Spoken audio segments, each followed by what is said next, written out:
Interlude 16:4. Everything's falling apart. The collapse is definitive. The search that took the Einstein 1,000 years. The earnest desire that took the Mockery 500 years.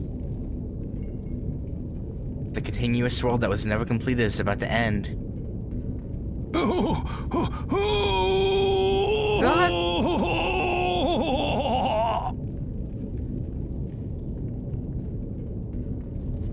Hey, this game can't be serious. He is not alive. I refuse. Amidst the chaos, it is still conscious. I don't want to die. The body is a mere collection of dark red flesh, bearing no resemblance to a human being. The swarm of worms fills the cavern.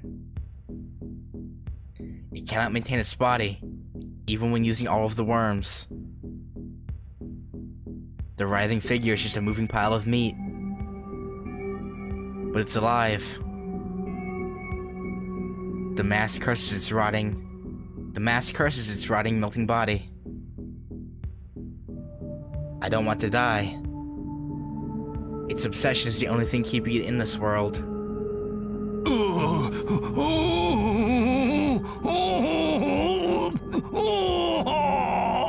What the noise? It crawls. Mockery Zouken, the old magus, his soul's vessel destroyed, remains in this world only through sheer force of will. But it's only a matter of time before he dies. He stuffed his rotting soul into a hurriedly constructed worm, but he can't heal his wounds after being killed twice. I don't want to die. The old magus has turned into a pile of flesh, and will die after going through immense pain. He will rot until the very end, and die in regret. With his earnest desire right in front of him. What he yearned for, what he was about to obtain, is his dying cry from pain or anguish. I don't want to die. He doesn't want to die. How can he just disappear? 500 years. The result he achieved after 500 years. The reward he deserves is right in front of him. So why does he have to disappear?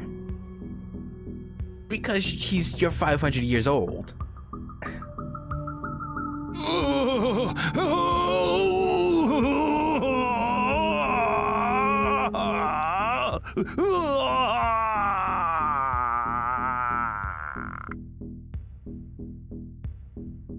He only recalls pain. Mockery's karma. A noble family of magi that was driven out of their homeland and declined in this far eastern country, unable to familiarize themselves with the rules of the foreign land. But that's wrong. If that were the case, salvation would be possible. If that were the reason for his bloodline's end, he may have accepted fate. I don't want to die. But that's not why. It's not that the Japanese soil didn't suit them. The Mockery didn't die out because of an external factor. They merely dropped out. Wait, what? It has been 300 years since the start of their search. 300 years was their limit. The family died out in Zouken's generation. Suffering started there, and the old man could do nothing but deny the truth. Mato Zouken's life was a frantic protest against the end of the Mockery bloodline.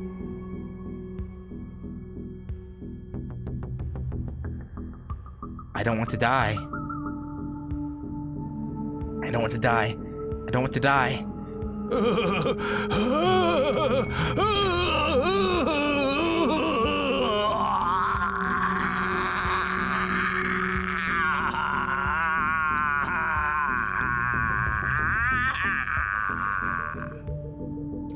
Alrighty then. Right. Dying's not possible. The crumbling body. It's painful. Nothing but pain. The 500 years are filled with pain. Pain filled the whole life. So what's so bad about seeking eternity? Suffering without satisfaction.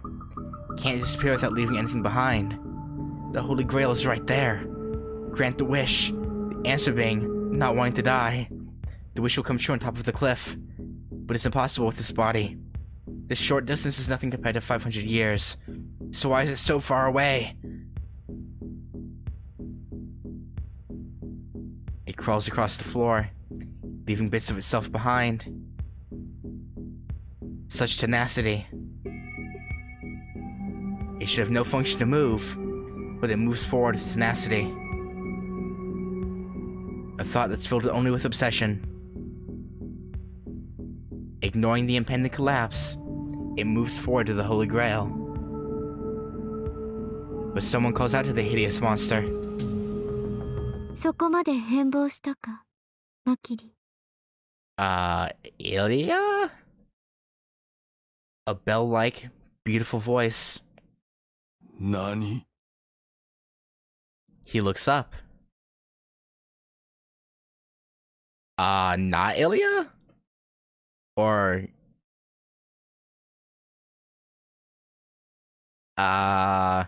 within the blur stands a girl.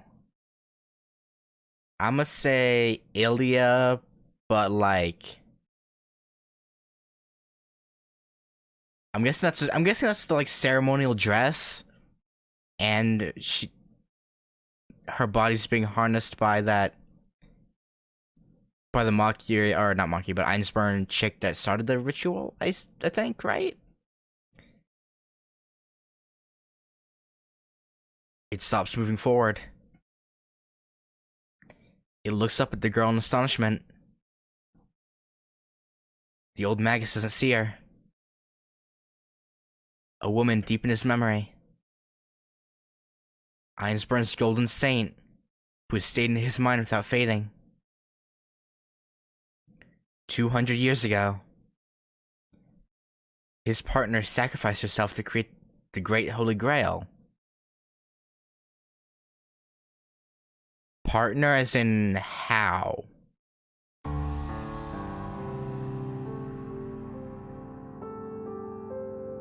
It hasn't faded at all. The holy woman still has the eyes he adores. とう、我が旧敵よ。汝はなぜ死にたくないと思ったのか。And the girl lets out a familiar voice. The pure question shields his mind from the pain.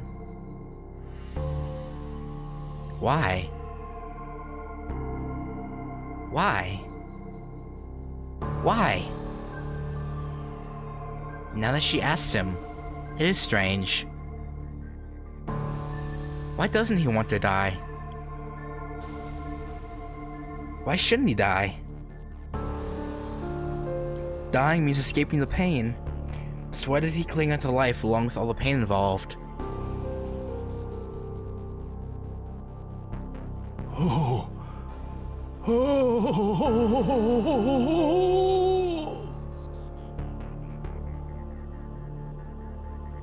He remembers. Yes, in the beginning, he had a supreme goal.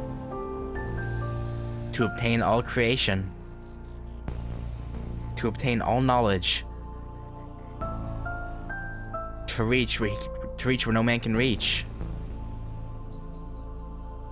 To exceed the limits of the body and reach the infinity we call the soul. The species called humanity has set limits. To go outside the spiral of the brain. To to eliminate and cure all hatred and suffering. He remembers. So he started out having a pure wish. He wanted to help others. But it got twisted along the way? The grief of finding out there's no such thing as paradise. If it doesn't exist in this world, if its creation is impossible with a human body, he inspired himself to go to a place where it can be done. Not to make a new world, but to change his human life. Oh, oh. That's right. To the sky, to the limits. Be reborn and reach the unimaginable land. The ideal utopia.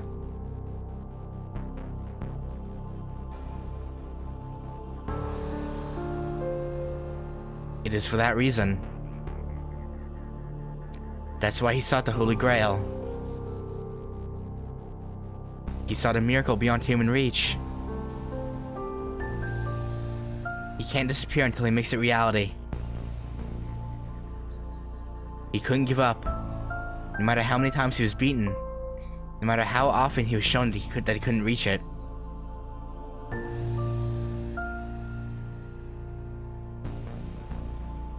There's only one thing he dreamed of. To eliminate all evils of this world. They risked their lives for an ideal that couldn't come true. Oh. Oh. That's why he remained. He kept seeking, even after his enemies died, knowing it was meaningless. He believed he had a reason to exist, and that his existence would bring on a successor. That's why he continued to live. He can't die, no matter how much it hurts him. He wanted to overthrow the youthful anguish he felt when he was young. That was his way of life. The answer he came up with.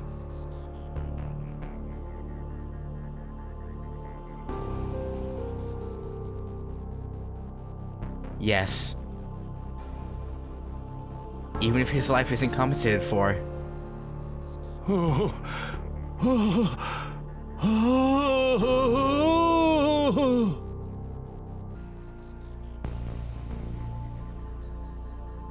That was his first wish.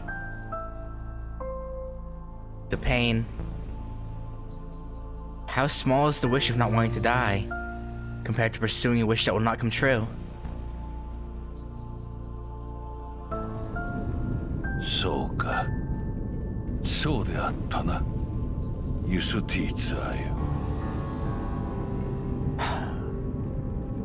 He looks up at the world. The cavern's collapsing. Mato Sakura has been released and taken out of the small world. The third sorcery that was created by mistake, Angra Mainyu, is flickering like a heat haze. And the old Magus accepts that everything is out of his reach. 終わりか。我が宿願も我が苦痛もマキリの使命もこんなところで終わるのだな。This end was determined at the start. This is all that Maki's journey can accomplish, no matter where it ends.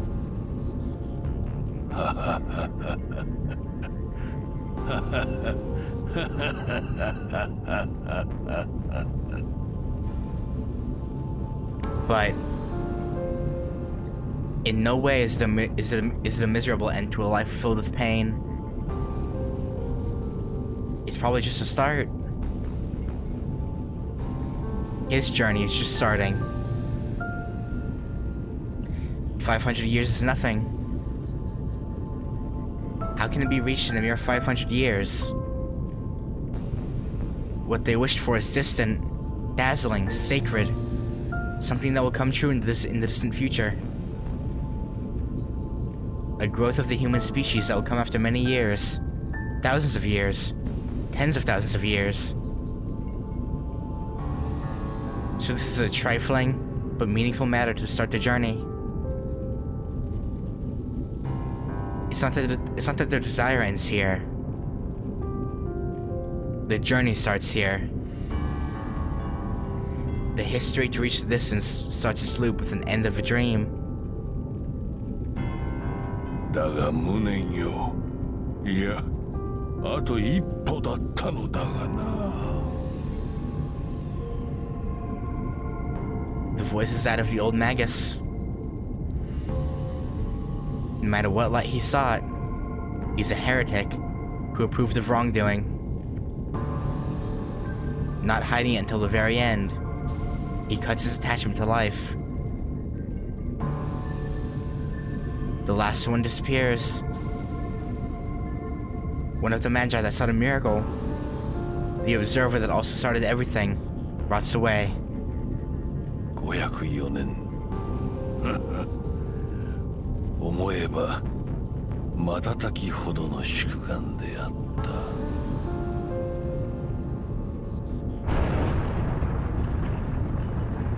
The pile of flesh is buried without trace by the crumbling rocks. The one that lived on, taking many forms. Every last trace of the Magus vanishes from the world, as the embodiment of his desire is destroyed.